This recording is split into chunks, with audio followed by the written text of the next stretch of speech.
They thought she was just a fragile old woman running a dusty clock shop on a quiet street in Charleston, easy to scare, easy to break. The thugs laughed as they smashed her husband's prized clock and warned they'd burn the place down. What they didn't know was that her son, a Navy SEAL forged in fire, and Loss had just returned home, and this time justice was coming with him. Before we begin, tell us where you are watching from, and if this story moves your heart, please subscribe for more. The heat of a late Charleston afternoon clung to the cobblestones like a fever refusing to break. The air shimmered in the window panes of Walker's timepieces, distorting the reflection of passing carriages and tourists into ghostly shapes. Inside, the sound of ticking filled the air, hundreds of tiny hearts beating in unison, marking the steady passage of time. To most, it was only noise. To Agnes Walker, it was the voice of her late husband. Agnes was nearly 70, tall and willowy in the way of women who had once been elegant without effort. Her silver hair was always twisted neatly into a bun at the nape of her neck, and she dressed in muted tones, cream blouses, soft cardigans, and long skirts that brushed the floor as she moved. Her skin, pale and thin as parchment, carried the faint scent of lemon oil and old paper. Her eyes, the gray-blue of winter rain, still burned with the quiet fire of a woman who had lived through both love and loss. She had run this little shop for more than 3 decades. Her husband, Henry Walker, a former naval engineer, had spent his final years restoring antique clocks. Each one a memory, a story, a fragment of time saved from oblivion. When he died, Agnes promised to keep the store alive, not for profit, but for remembrance. The shop had become her sanctuary, its rhythm soothing her loneliness. But even sanctuaries in small southern towns were not safe anymore. The brass bell above the door jingled softly, the sound crisp against the low hum of ticking. At first, Agnes smiled automatically. She had trained herself to greet anyone with warmth, no matter how empty the day. But when she looked up, her breath caught. 3 men entered, the kind who didn't belong in a place that smelled of polish and memory. The first man, Rico Vargas, moved with a feline confidence born of cruelty. He was in his late 30s, average height, but built like someone who had learned to fight young and never stopped. His olive skin was tattooed in faded ink. Names, symbols, a snake coiled around his wrist. A crooked scar ran from the corner of his left eyebrow to the bridge of his nose, the kind of mark that hinted at violence rather than tragedy. His dark hair was slicked back with cheap gel, and when he smiled, his teeth were slightly yellow, the kind of yellow that comes from cigarettes and disregard. Rico's voice, when he spoke, was honey dipped in gasoline. Sweet at first, but ready to ignite. "Afternoon, ma'am," he said, running a finger along the glass display case. "Pretty little shop you got here." Agnes clasped her hands, forcing a polite smile. "Thank you. Is there something you're looking for?" Behind Rico stood 2 others. One, a hulking man called Mac, looked as though he'd been carved out of concrete. His neck was almost as wide as his head, his beard thick and unkempt, his knuckles swollen and scarred from years of using them as his voice. The other, Tony, was smaller, wiry, and twitchy, eyes darting about like a rat's. He chewed gum with an open mouth and cracked his knuckles rhythmically, matching the shop's ticking clocks in a way that made Agnes's stomach turn. Rico looked around, the smirk on his face growing. "You know, my boys and I have been walking these streets all week, making sure good folks stay safe. Charleston's not what it used to be. Strange things happen. Fires, break-ins. Real shame when bad luck finds good people." Agnes's voice stayed calm, though she could feel her pulse thudding beneath her thin skin. Thank you for the concern, but I've lived here most of my life. I've never needed any help staying safe."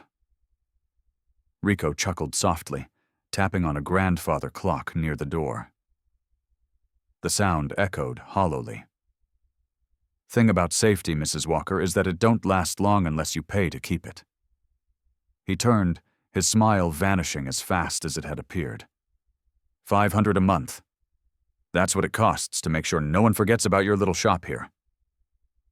Agnes blinked, uncertain she'd heard right. "Excuse me?" Mac stepped forward, towering over her. "You heard the man. Protection fee. You pay, no trouble. You don't—" He lifted one massive hand and brought it down on the counter, shattering a small glass ornament. The sharp crack made Agnes flinch. Rico leaned closer. His cologne was heavy, musky, masking the odor of sweat and smoke. "You wouldn't want someone to break all these precious toys of yours, would you? Fire spreads fast in old buildings like this." Agnes's throat tightened. The ticking of the clocks seemed to grow louder, faster, as if the whole room were holding its breath. "This store is all I have left of my husband," she said softly. "If you think you can scare me into paying, you're mistaken." Tony laughed, high-pitched and mean. "You hear that, Rico? The old lady's got guts." Rico's expression hardened. "No, Tony, she's got time." He gestured toward a beautiful wall clock, an ornate mahogany piece Henry had restored in their first year together. "Let's see how much she values it." Before Agnes could move, Mac swung his elbow. The clock crashed to the floor, shattering into pieces, the pendulum spinning wildly before stopping dead. The silence that followed was deafening. Agnes's heart clenched. For a moment she wasn't in the shop. She was standing beside Henry again, watching his steady hands polish that very clock, hearing him hum off-key to the sound of ticking. The past and present collided, and something inside her fractured. She stepped forward, trembling but defiant. Get out of my store." Rico smirked, brushing a fleck of wood dust from his sleeve. "You've got 48 hours, Mrs. Walker. After that," he mimed, striking a match, "we'll stop by again. Maybe bring flowers." They turned to leave, boots crunching over shattered glass. Rico paused at this door, looking back at her one last time. "You ever notice how clocks stop working after a fire? It's like they know when time's up." The bell above the door jingled as they left, cheerful and cruel. Agnes stood frozen, surrounded by the wreckage. The faint smell of cigarette smoke lingered, mixing with the lemon polish and dust. She bent to pick up the broken pendulum, her fingers trembling. When she looked at the tiny gears scattered across the floor, she felt something far worse than fear. Helplessness. For years she had endured loneliness, but never humiliation. She had been strong through Henry's illness, through the sleepless nights, through every empty morning after his funeral. But this intrusion of violence into the quiet rhythm of her world, felt like a violation of time itself. Her knees weakened. She sat down on the old stool behind the counter, clutching the pendulum in her hands like a relic. Her reflection stared back from the cracked glass of the display case, an old woman in a storm she didn't invite, staring at the ruins of her sanctuary. Outside, the setting sun bled crimson across the windows. Inside, one clock after another ticked on, their rhythm unchanged, heartless to her pain. Tock, tock, tock. As the last light faded, Agnes whispered to herself, voice trembling yet steady, "Henry, if you can hear me, time's run cruel today." But deep beneath that trembling voice, something colder began to stir, a seed of anger she hadn't felt in decades. Because love, once violated, can turn into something fierce. And though she didn't know it yet, the ticking that echoed through that darkening shop wasn't a countdown to her ruin. It was counting down to her reckoning. The Charleston night carried a heavy silence, the kind that only comes after something sacred has been broken. Streetlights burned weakly against the fog, and down the narrow lane, a gray pickup truck pulled up in front of Walker's timepieces. The engine cut off, and for a moment there was only the low tick of 1,000 clocks behind the glass. Then the door opened, and Evan Walker stepped out, a man shaped by war and distance. Evan was 35, broad-shouldered and tall, his frame lean and hard as if carved from endurance itself. His hair was short and dark, beginning to gray at the temples, a silent record of the years he'd given to a country that barely remembered its soldiers. A faint scar ran along his jawline, the pale mark of a bullet that had come too close in Kandahar. His eyes, cold gray like storm water, scanned the quiet street with the precision of a man who never stopped watching. He moved like someone accustomed to both silence and sudden violence, fluid, balanced, dangerous even when still. He had returned home on a short leave from the Navy SEALs, hoping to surprise his mother. He had imagined her behind the counter, smiling at him through the glass, her silver hair tied up as always, the smell of lemon oil and brass greeting him before her embrace did. He had imagined warmth, the peace of time standing still. But what he found instead was ruin. The front window bore the splintered crack of a recent blow. The doorframe was scuffed, the lock barely holding. The once gleaming tile floor was littered with debris, shards of glass, the bent brass pendulum of a clock that had fallen and died. Inside, the air smelled of smoke and fear. "Mom?" His voice echoed in the half-dark shop. From the small stairway leading to the apartment above came the hesitant creak of old wood.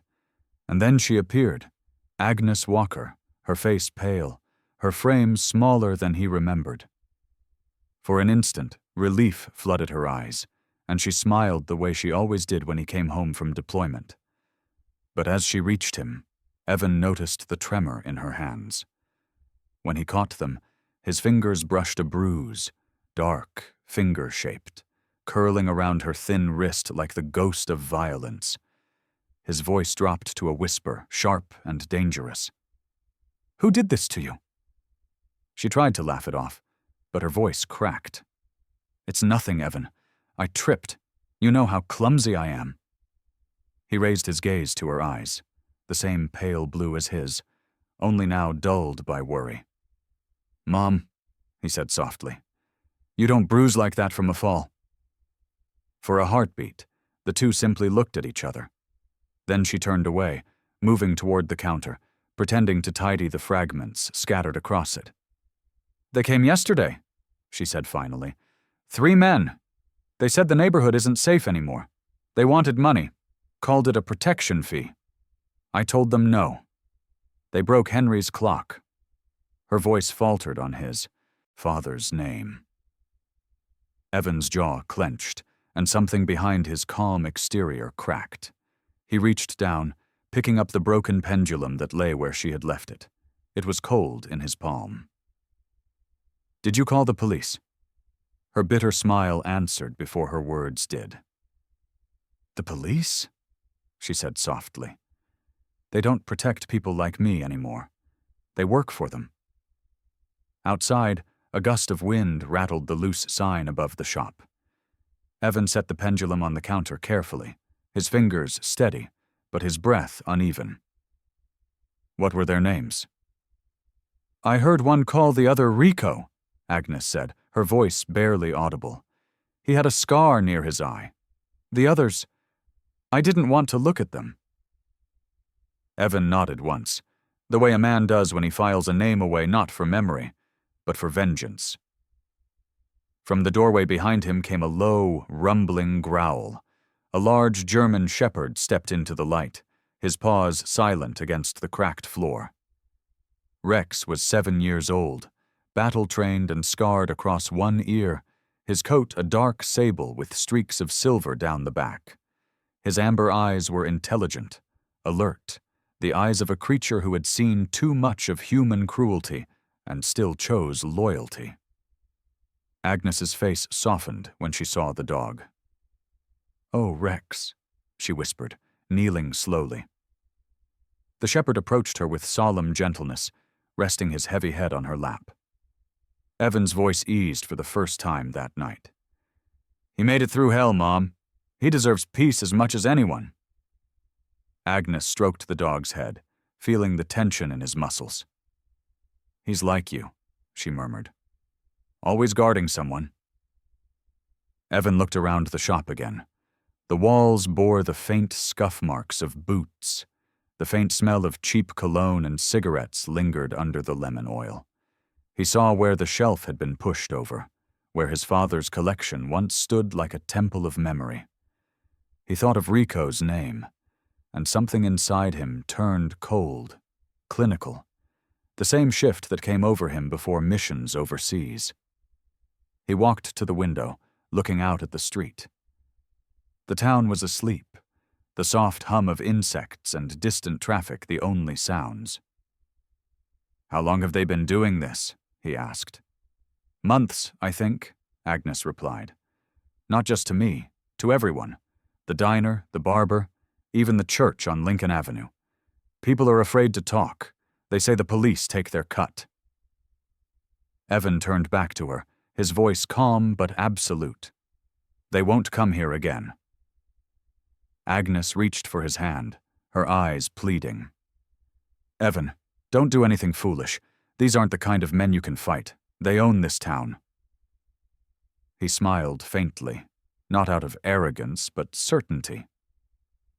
"Then they've never met someone like me." For the rest of the night, he cleaned the shop, sweeping away glass and setting broken pieces aside. Agnes sat nearby, watching him the way a mother watches a son she fears will walk back into danger. Rex followed him room to room, quiet, alert, always glancing toward the door as though expecting the intruders to return. When the clocks finally struck midnight, the shop was still. Evan poured tea for his mother, the habit of someone who remembered what peace looked like, even if he'd forgotten how it felt. "Get some rest," he said gently. "Tomorrow, I'll fix what's broken." She touched his arm, her eyes shining with tears she refused to shed. "I lost your father to time," she whispered. "Don't make me lose you to hate." Evan looked at her, and for the first time, something human flickered behind his steel gaze. "It's not hate, Mom," he said softly. "It's balance." When she finally went upstairs, Evan remained alone in the shop.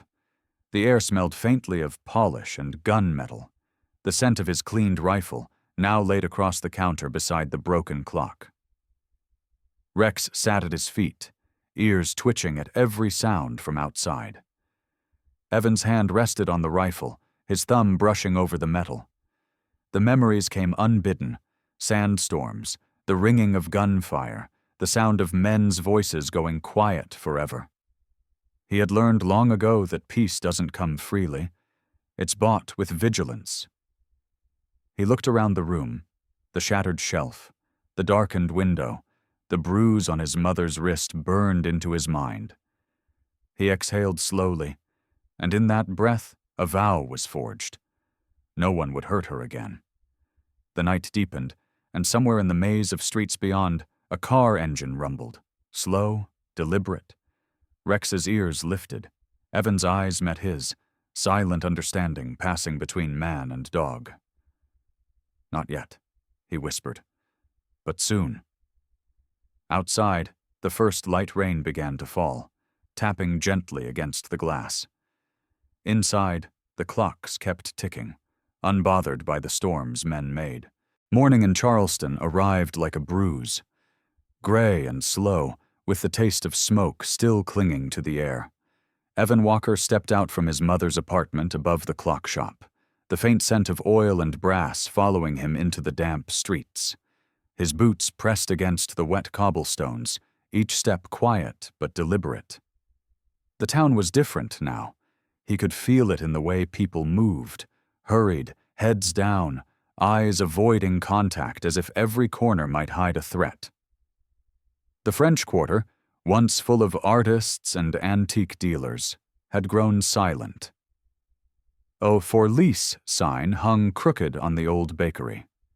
The cafe on the corner had its windows boarded up. Even the church bell, which once marked each hour like a heartbeat, was still. Fear had become the city's new rhythm. Evan stopped at Miller's Diner, a narrow place with flickering neon lights and the smell of burnt coffee. He pushed open the door, the bell above it giving a tired jingle. Inside, a few locals sat scattered at the counter, speaking in hushed tones. Behind the counter stood Marianne Miller, the owner, a stout woman in her mid-50s with auburn hair tied in a loose bun and kind, exhausted eyes. Her arms were strong from years of work, but her shoulders sagged as if carrying the weight of the whole town. "Morning, sweetheart," she said automatically before realizing who had walked in. Her eyes widened a little. "Well, I'll be. You're Agnes's boy, aren't you? The Navy one." Evan nodded. "Yes, ma'am. Evan Walker." Marianne smiled, but it didn't reach her eyes. "Your mama raised you right. Sit wherever you like." He chose a booth near the window, where he could see the street. When she poured him a cup of coffee, he asked softly, "The Iron Syndicate. They've been here long?"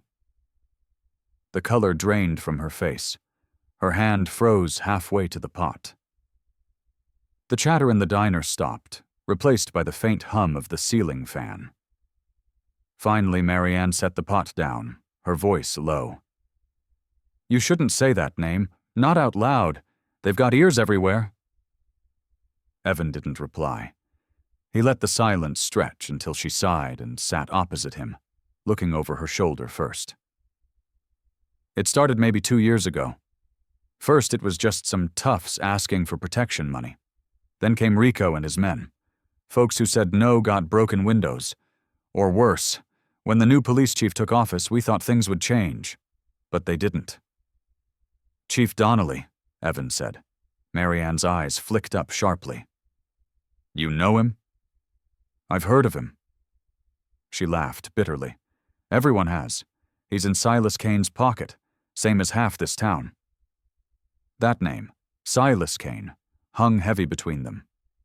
Evan had heard it once before, years ago, whispered among military contractors stationed near Norfolk. A man with no uniform, but too much power. A businessman with interests in logistics, a polite word for arms and, trafficking. He was said to have started small, smuggling goods during hurricane relief missions, and built an empire by trading in human desperation. "Silas runs the syndicate?" Evan asked. Marianne nodded, her voice trembling. "Owns half the city on paper. Hotels, bars, a chain of massage parlors that everyone knows are brothels. He's even got a hand in the shipping yards. Folks say he's got judges, politicians, and Donnelly all feeding from the same trough. Nobody crosses him. The last man who tried was found floating in the river with his hands missing." Evan's jaw tightened. He pushed his coffee away, untouched. "Thank you, ma'am." As he stood to leave, Marianne reached out, her fingers clutching his wrist. "Please, Evan. Whatever you're planning, don't. You can't fight men like him. You'll only make it worse for your mama." Evan looked at her, his gray eyes calm, unreadable. "I've heard that before," he said quietly.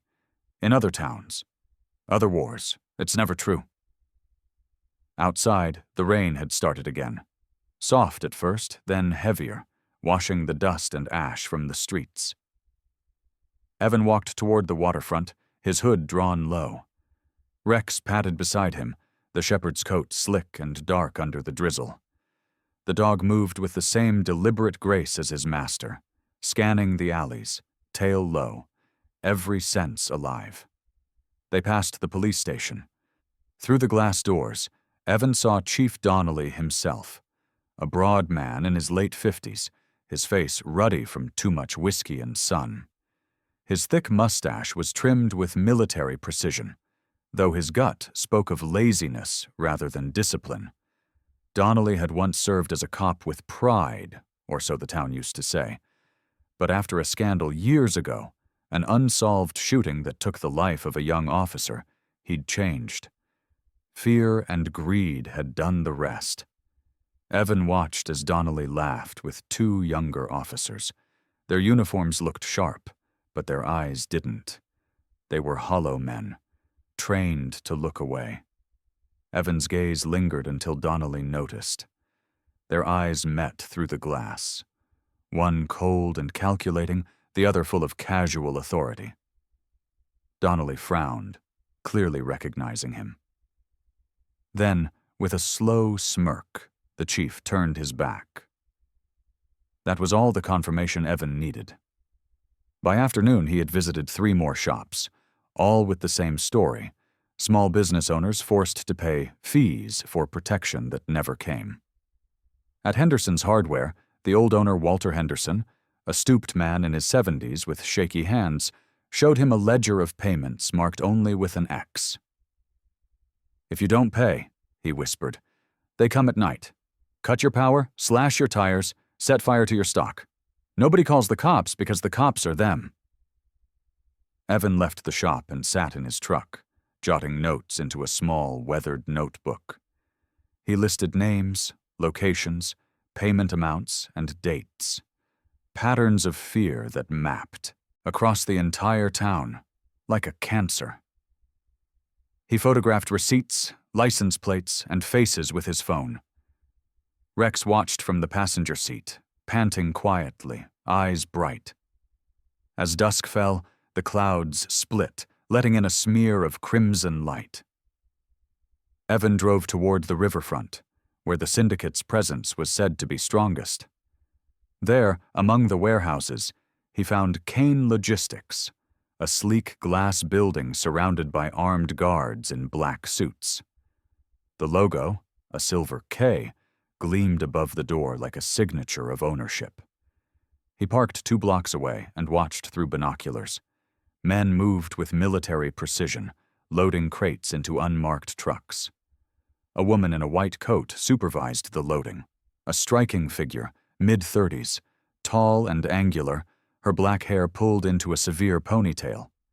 Her name tag read Dr. Lena Vasquez. Her face was beautiful but cold, her movements efficient. Evan guessed she wasn't local. Her accent, when she shouted orders, was clipped. East Coast, maybe Boston. She was no simple employee. She moved like someone used to command. He recorded the scene, zooming in on the shipping labels. The crates weren't marked as weapons, but as medical equipment. Yet each bore the same destination: Kane Holdings, Miami Port Authority. Evan's pulse slowed, steady and deliberate. He had seen the same ruse in Kabul, human trafficking masked under humanitarian aid. The pattern was clear.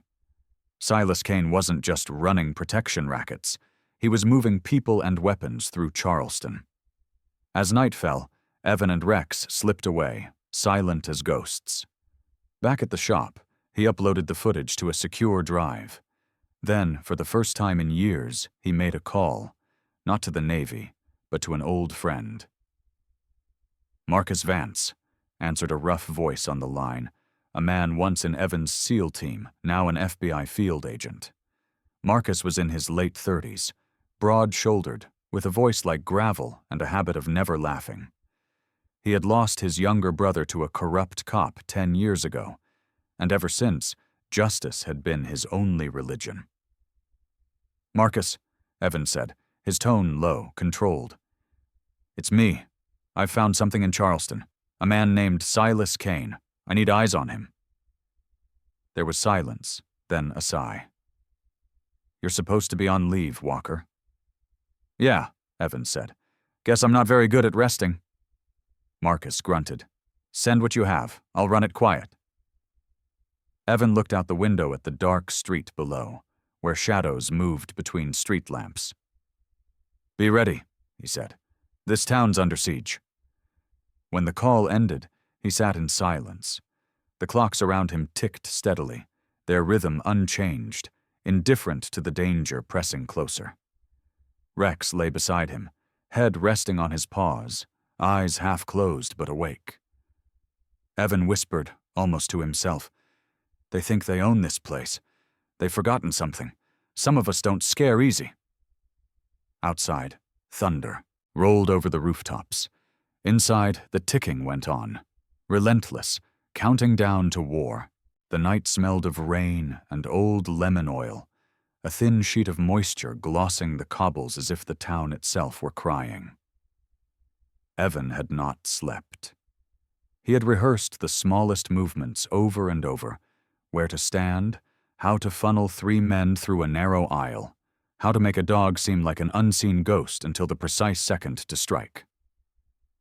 He had moved the heavy display cases into a choke point, looped a thin cord from the bell above the door to a low shelf so that the first touch would ring loud and false, and he'd placed a battered steel crowbar where a burglar would naturally reach. The shop looked like a shrine shored up for war rather than sale. They came just after dusk with the insolence of men unused to being refused. Rico Vargas returned first, smelling of stale nicotine and cheap aftershave, his scarred face folded into that lazy, dangerous grin. He wore a new jacket, black leather that had seen better nights, and walked like a man who expected the town to part for him.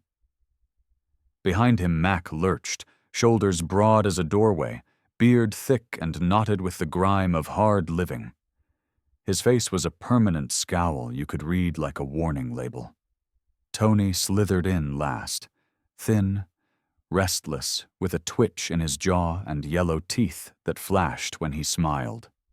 To Evan's quiet surprise, there was a 4th man, a newcomer who moved with a cool, deliberate ease, unlike the others. He was Hector Morales, mid-30s, the kind of clean-cut enforcer who dressed in bland suits to be unremarkable until violence came. Hector had a narrow, hawkish face, close-cropped black hair, and eyes like chips of flint. His hands were quick, his smile rarer than Rico's, and the small bullet-shaped scar in his temple made Evan think of work done in close and private places. Rico wasted no time. He tossed a rumpled plastic container on the counter and flicked a lighter. "We asked nicely," he said, voice loud enough to scrape paint from the framed maps on the wall. "We gave you a chance, old lady." He tipped the lighter against the rag, and the smell of gasoline crawled through the room like a sickness. Agnes wrapped her cardigan tightly around her shoulders. Her hands shook, but she kept her voice small and even. "Please, take what you want. It isn't worth—" Rico's hand lashed out and sent a brass clock tumbling. Gears spilled like tiny, broken teeth across the floor. The loud, pained clatter was an insult to Henry's memory. Evan let himself breathe in through his nose, counted to 3 in the hush behind his teeth, and moved. It was a motion practiced so often it carried no hesitation. A step to the left, a sweep of the arm to control leverage, and a tight, professional takedown that used Mac's own bulk against him. The hulking man never knew what hit him. His arm locked, and he crumpled with a groan that shook the jars on the shelf. Tony reached for a knife, small, cheap, but Evan's hand closed on the man's wrist, and a twist of bone and tendon made Tony's grin burst like a popped balloon. Rico lunged toward the lighter, a flash of white from the counter, and Rex exploded into the room like a shadow given teeth. The German Shepherd's jaws clamped mercilessly onto Rico's forearm, where the lighter burned hot in his grip, and Rico's scream peeled off the walls. Hector moved to steady the group, and Evan met him with calm violence, an unassuming elbow to the sternum, a hard palm across the jaw, and Hector folded like a man who had underestimated how a civilian might move when his family was the point. Within seconds, the 3 assailants were on the floor. Mac nursing a crushed shoulder, Tony bleeding from a torn lip, Rico whimpering and clutching a singed hand. Rex sat, muzzle slick with saliva and the smell of smoke, eyes bright and unashamed. Agnes had not fainted. She sat on the lowest stool, hands clasped so tight her knuckles were white, lips moving soundlessly as if counting prayer beads. Evan's chest hammered with adrenaline and something darker, an understanding that tonight had been an escalation he had not wanted but had accepted as necessary. He snapped a pair of heavy zip ties from his pocket and bound their wrists with efficient fingers, the tools of a man who had bound many things in his life. Cords, packs, and now this small parcel of wickedness. The sirens were closer than he'd expected. A black and white cruiser rolled up in a hurry, lights painting the shop in frantic blues. 2 officers in uniform, young, lean, faces still unweathered, jumped out and shoved into the doorway. Behind them, Chief Donnelly arrived in his car, mustache bristling, stomach cradled by the tightness of a tailored jacket. He walked with the slow assurance of a man who believes the town bends to his will. "What's going on here?" he called, voice booming. Evan did not look away from the men on the floor. He simply turned and set his palm flat on the counter, letting the metallic taste of cold steady him. "They tried to burn the place down," he said. "They threatened my mother."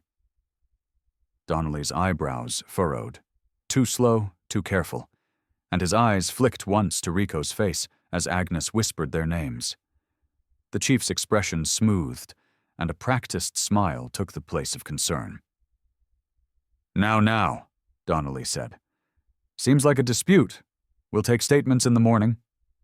He waved an officer over and, with rapid, quiet gestures, signaled the younger men to cut the scene short.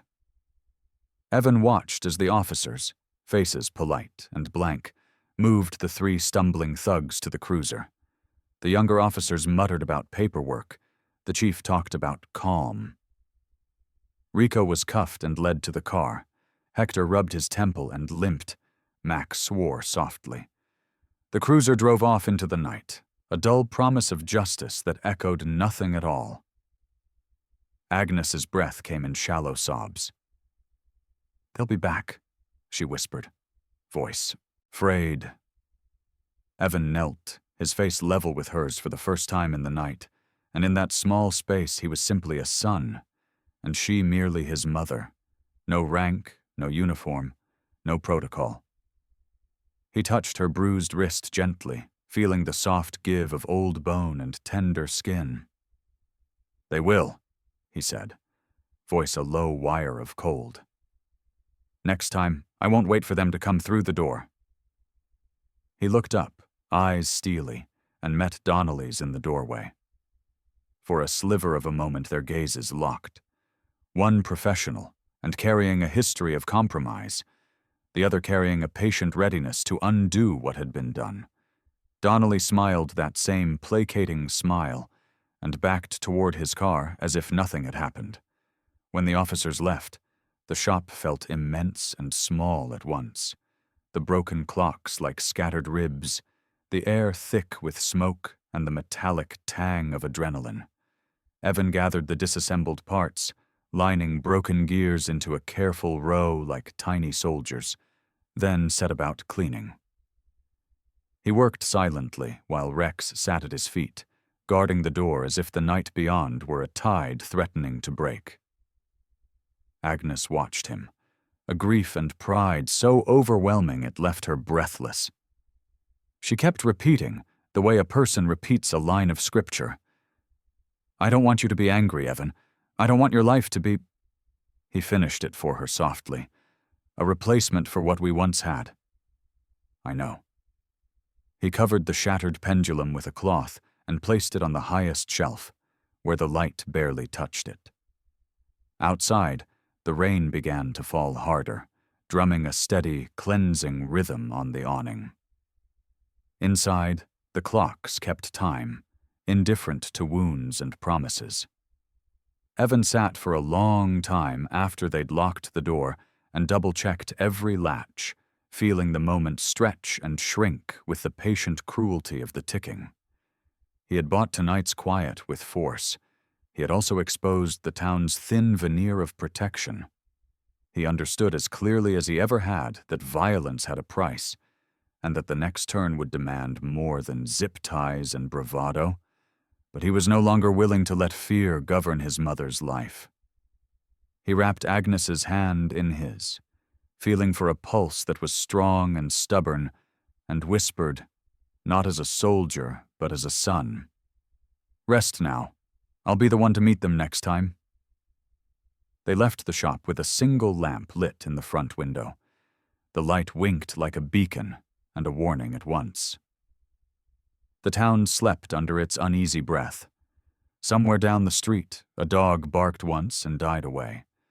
The night answered with a distant rumble of thunder, and the shop's clocks, patient as ever, continued to count. Tick, tick, toward what would come. Silas Kane read the report twice, not because the words were unclear, but because the idea that anyone could humiliate his men made a taste in his mouth he despised. He sat in a corner office on the top floor of Kane Holdings, the glass like a dark mirror looking down at the river and the crooked bones of the port. Silas was in his early 50s, tall in a way that made suits hang like armor. His face was lean and carved, cheekbones sharp as a creditor's promise, and his hair the color of iron filings, combed flat back from a forehead that never smiled. A thin, pale scar tracked along his left cheek, a souvenir of a fight he'd long ago chosen not to win. It made his face more severe, as if life had filed down any softness.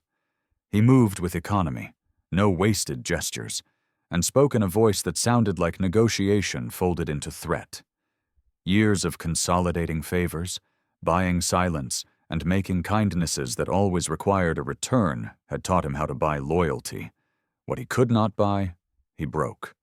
When the courier slid the grainy video onto his desk, Rico, shrieking, bound and humiliated on the sidewalk, Silas did not flare or shout.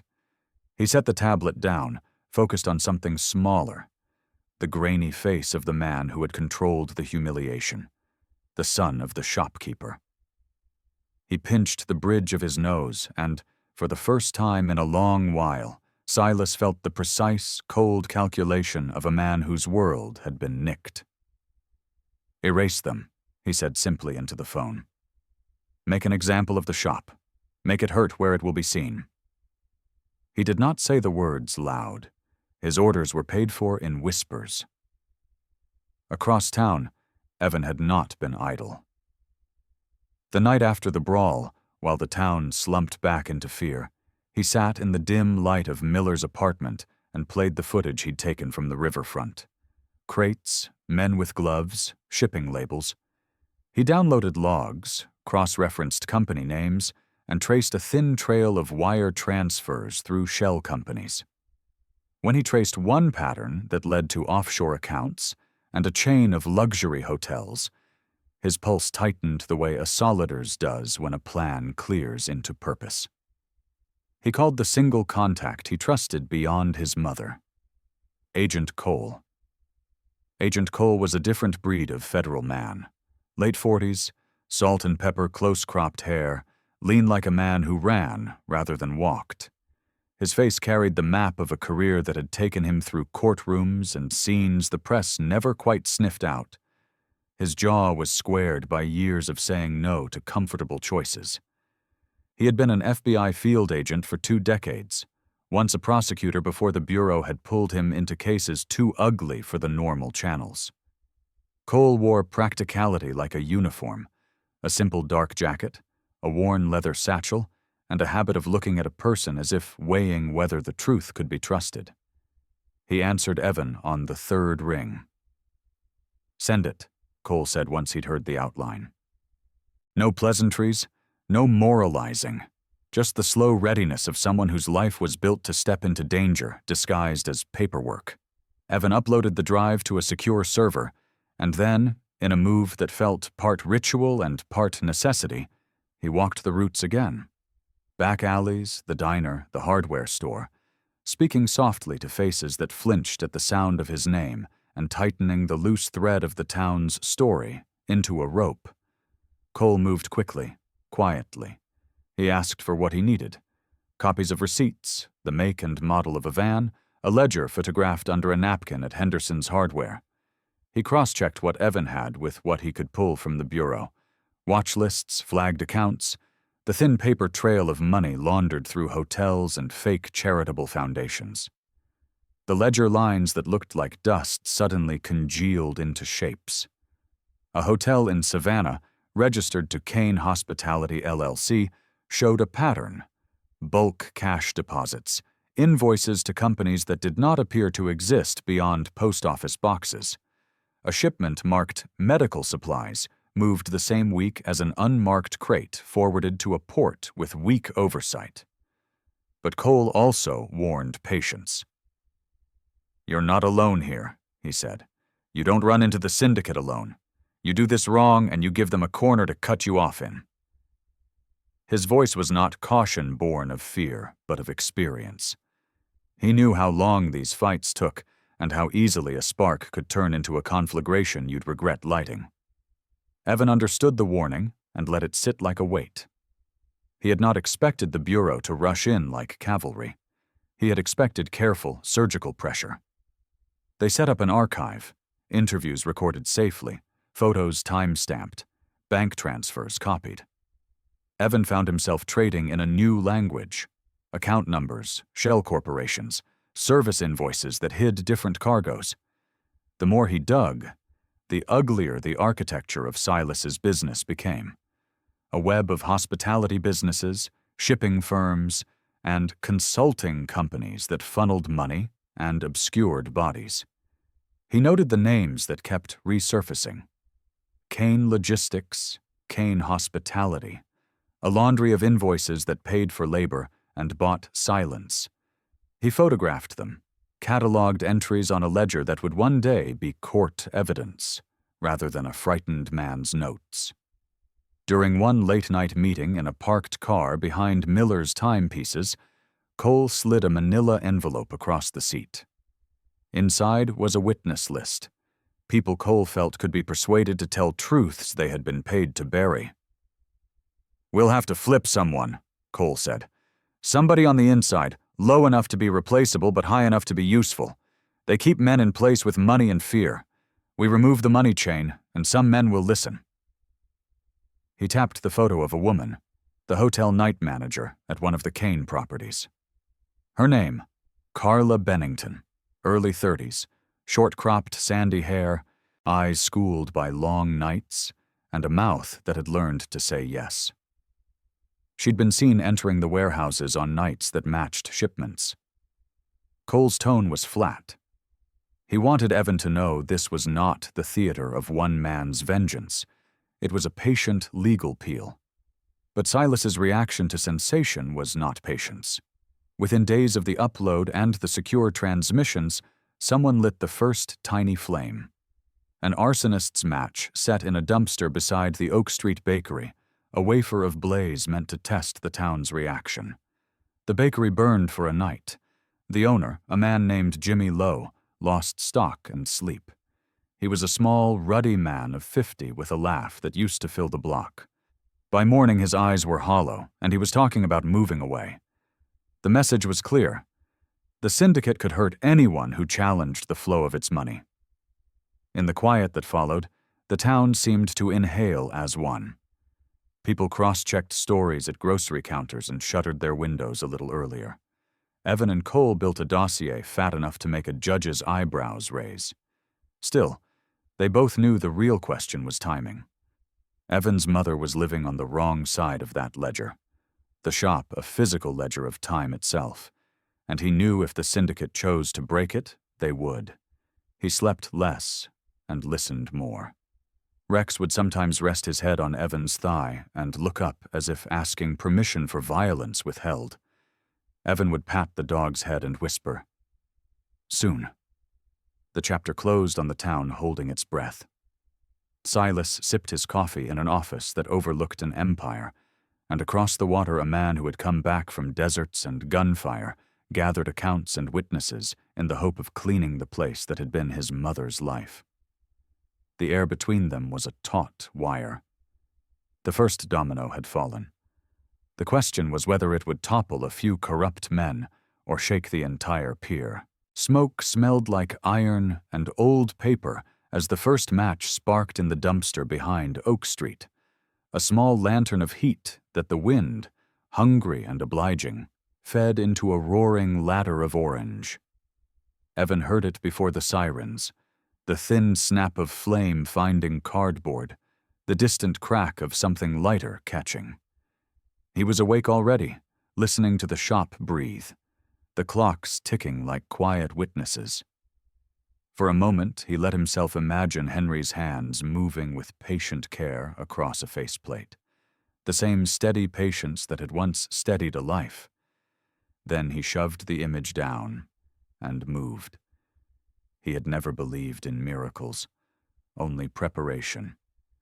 The emergency cellar he had reinforced years before lived beneath the old foundation. A concrete pocket with air filtration, water, a heavy steel door Evan had hidden under a Persian rug and stocked with more practicality than sentiment. He helped Agnes down the narrow steps as the first flare of heat licked a distant eave.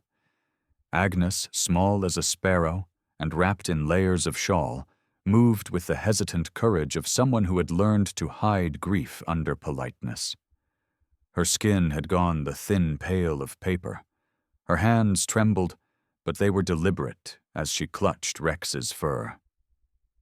Rex, a battle-scarred German shepherd with a sable coat now flecked with silver at the muzzle, pressed his head into her lap and let out a soft, steady whuff. He was 7, eyes patient, the kind of dog for whom waiting was a form of obedience. Evan knelt, looked her in the eyes, and put Rex's harness in her hands. "Guard her," he said to the dog as much as to his mother. "Do not leave her." The dog's amber eyes locked to his, and the answer was immediate, a slow, affirmative whine. Evan shoved the heavy steel slab into place and bolted the mechanism. Down below, muffled against the roar, he heard his mother's small voice whispering a prayer and the clink of a rosary. For a breath, he allowed himself to be just a son. Then the mission returned, and he climbed back up into a sky gone molten. Outside, the alley was a battlefield of heat and shadow. Men in dark clothing moved with practiced speed, throwing Molotovs like grenades, shouting into the night to divide attention.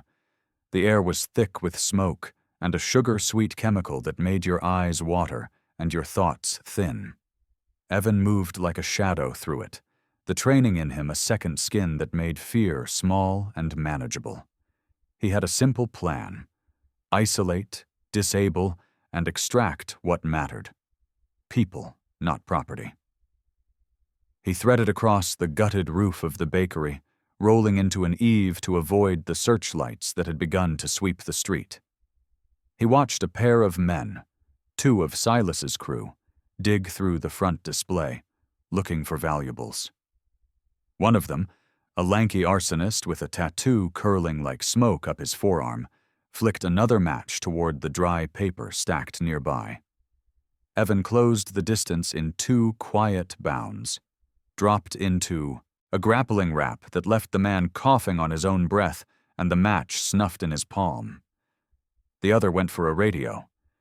Evan's hand closed over the device and twisted hard enough to break it. He left them alive, bound with zip ties, stripped of surreptitious tools, enough terror to make them think twice, not enough to make him into what he hunted. Inside the burning shop, heat pushed at the windows and warped the frames.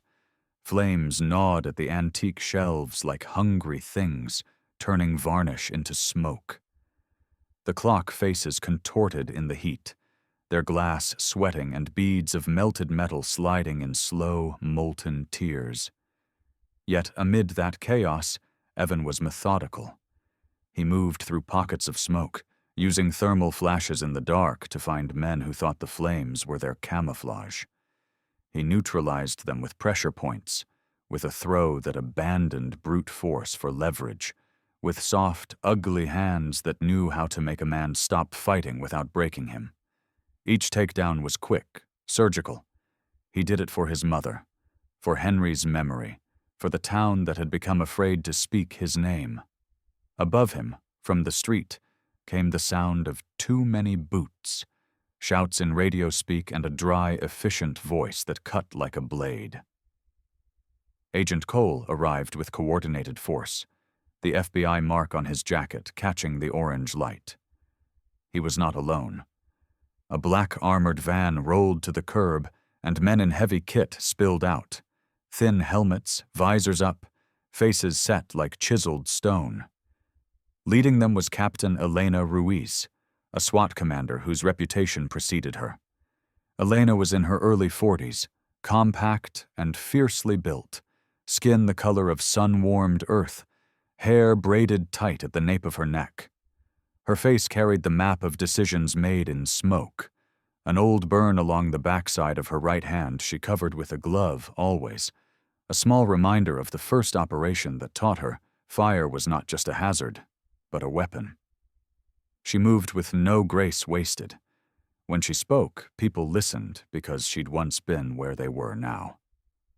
Cole met Evan in the doorway, eyes sharp, and for a second the two men just looked at each other. Soldier to operative, the little private understanding passing between them without speech. "You keep civilians safe?" Cole asked. Evan nodded once. "They're secure." Cole's jaw tightened. "Good. We move on Silas now." Silas, for all his planning and cold deliberation, had not expected one person to stand in the doorway of his design. He had been moving through the back lot, the chute of his own escape already calculated, when Evan found him.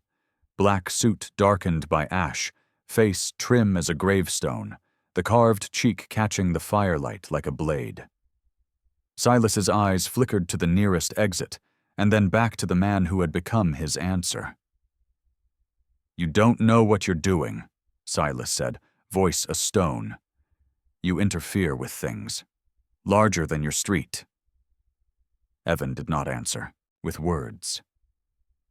He stepped forward, and the heat of his resolve filled the space between them. Memory flashed. Henry's hands, the pendulum, the slow swing of forgiveness that had once governed his family. He could have let Silas's men take him.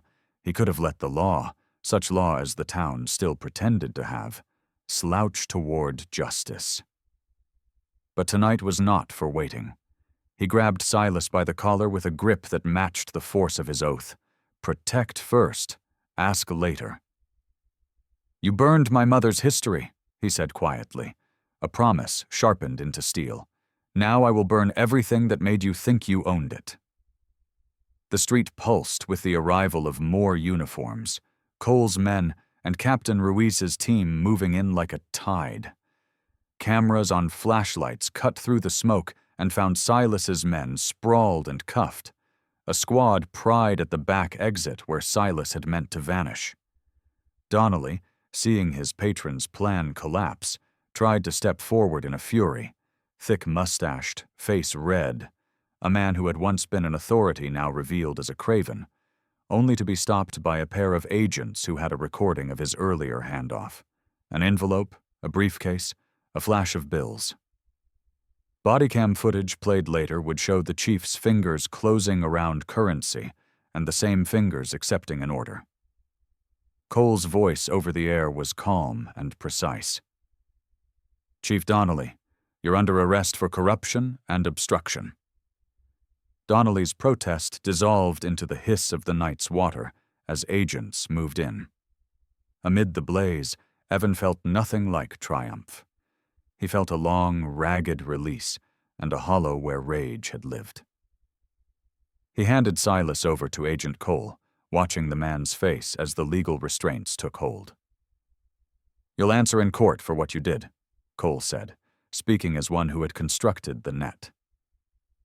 Silas's jaw worked, and his eyes, which had been a practiced reservoir of implacability, flicked once towards the shop, toward the ruined shelf that had housed Henry's clocks, and in that look was a private defeat. Captain Ruiz shepherded the scene with the efficiency of someone who'd seen too many small towns burned. Radios hummed, and dogs barked as fire crews wrestled out hot spots. When the last cuffs clicked and the prisoners were catalogued, Evan stepped into the doorway and let the smoke wash over him. He smelled ash and his father's oils. He tasted exhaustion and something that resembled peace. Agnes emerged from the cellar seconds later, eyes wide and raw, and Rex padded to her feet, as if to say the world had not entirely betrayed them. Marksmen and medics sorted the wounded. Witnesses would be taken for statements. The courts would take their slow, deliberate reality to do what men could not in a night of heat. Evan folded his hands across his chest and felt the ache of sleep press down. He had protected his mother. He had handed evil to the law's grip, fragile, imperfect, but real. Before, he left the smoking street. He looked back once at the charred doorway and the clock faces that had become blackened moons. He had not thought to be a hero. He had only thought to be a son. But as the town's sirens waned and the dawn nudged the clouds pink, he understood an old, stubborn thing. That memory, like time, might be bent and singed, but if tended, it could be made to run again. He wrapped Agnes's shawl tighter about her shoulders, felt her small hand slip into his, and with Rex between them, they walked back toward what remained of Walker's timepieces. A shop scarred, yes, but not erased. Charleston's morning light arrived soft and gold, brushing the cobblestones like forgiveness. The fire that had once devoured Walker's timepieces was now only a story told in low tones over coffee, a memory buried beneath new paint and rebuilt dreams. 1 month had passed since the night of flames, and the town had transformed. Not just the buildings, but the air itself, as if fear had been smoked out with the ash. The townsfolk had worked together like a single heartbeat. The hardware man, Walter Henderson, whose hand still trembled with age, had overseen the new timber beams himself, grumbling about honest wood and sturdy American work. Marianne Miller from the diner brought pies for every volunteer, her auburn hair always escaping its bun, and her laugh ringing like an old church bell. The local carpenter, Eli Turner, a quiet man with sawdust perpetually in his hair and eyes blue as fresh paint, had built the new shop front by hand. He was in his late 30s, tall but slightly stooped, his face weathered by both salt air and grief. He'd lost his own father to one of Silas's accidents years ago. When Evan thanked him, Eli only said, "Just paying off a debt time left open." Now, under a sky so clear it seemed to hum, the crowd gathered for the reopening. Bunting hung across the street, white and blue ribbons fluttering in the wind. The new sign gleamed above the door, polished brass letters catching sunlight. Walker's Timepieces, where time never dies. Behind it, the windows shone crystal clear, revealing the shelves inside lined with restored watches and clocks. It looked almost the same as before, and yet, better. The floorboards no longer creaked with sorrow, but with renewal. At the center of it all stood Agnes Walker, wearing a pale lavender dress and a small hat trimmed with lilac ribbon. She looked older now, but stronger too, her silver hair shining in the morning light. A month ago, she had been trembling in the dark, clutching her son's dog in a cellar while her world burned above.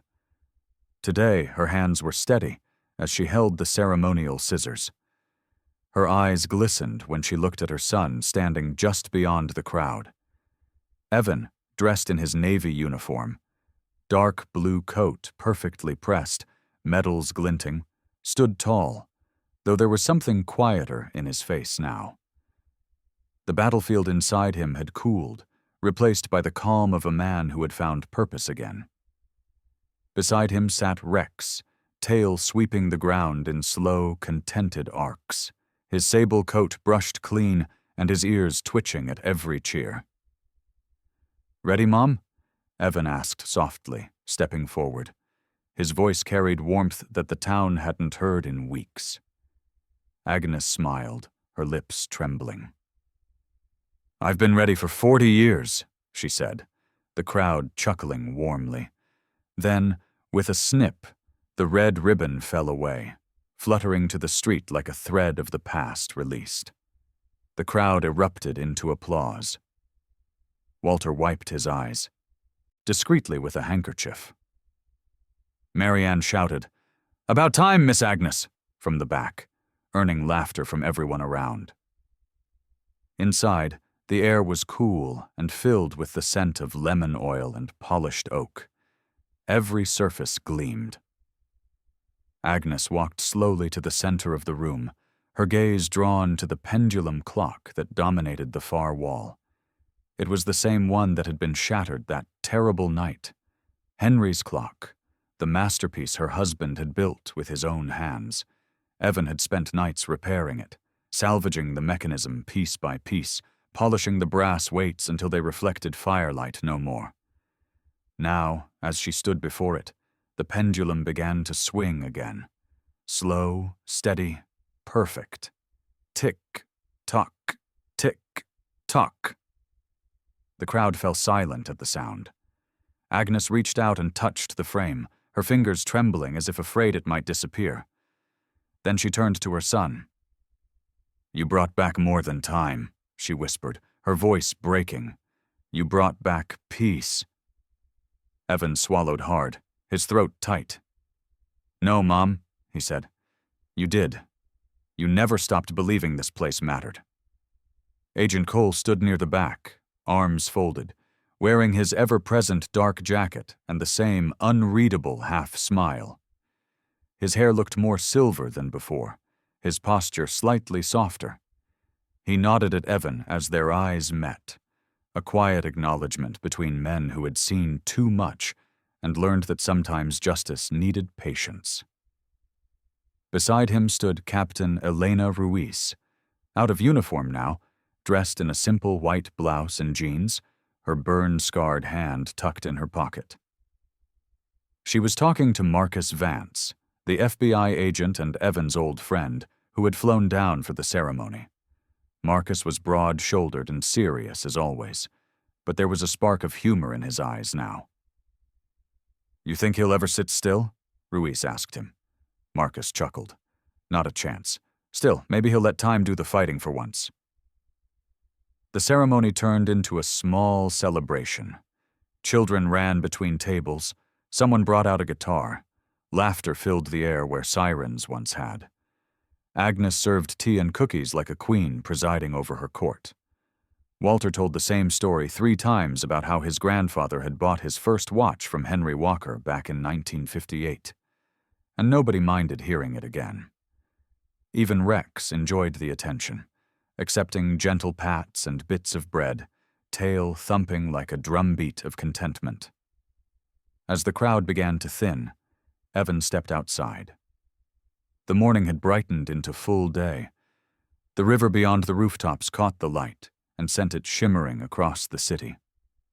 He looked up at the sign again, the new brass letters shining above him. For the first time since Afghanistan, he let himself exhale fully, the kind of breath that empties ghosts. Agnes came to stand beside him, her hand slipping into his. "You'll be leaving soon," she said quietly. He nodded. "Tomorrow." "Orders came in, last night." She squeezed his hand gently. "I won't ask you to stay. That wouldn't be fair, but thank you for giving me back my world." He turned to her, smiling faintly. "You gave me mine first." Her eyes glistened. "Your father would be proud." "I hope so." Behind them, the clock struck 10.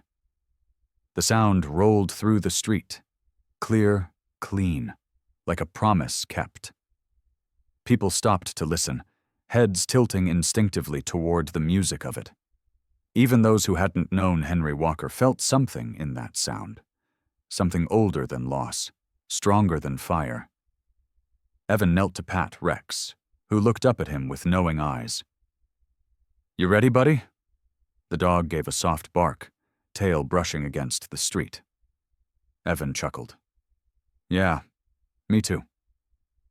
They stood there, the three of them, mother, son, and dog, bathed in sunlight. Across the way, Captain Ruiz leaned against her car, watching with a faint smile before tipping her head in silent farewell. Agent Cole had already slipped away. His work, like Evan's, was never really finished. When the clock struck its final chime, the town joined in applause again, softer this time, as if blessing the sound. Agnes lifted her face to the sky, eyes closed, the warmth on her skin like grace. The wind stirred the ribbons still tied to the lampposts, carrying laughter, distant bells, and the faint rhythmic heartbeat of tick-tock, tick-tock. Time had survived, and for the first time in years, it was on their side. In the end, Walker's timepieces became more than a shop. It became a reminder that no fire, no cruelty, no darkness is stronger than love, faith, and the quiet miracles God plants in human hearts. Sometimes the Lord doesn't move mountains for us. He teaches us how to climb them. Every tick of the clock is a second chance, a whisper from heaven telling us that even after loss, there is light waiting to be found. If this story touched your heart, share it so others may remember that miracles still live in everyday kindness, in courage, and in forgiveness. Leave a comment below, subscribe for more stories of faith and redemption, and may God bless you and everyone you hold dear.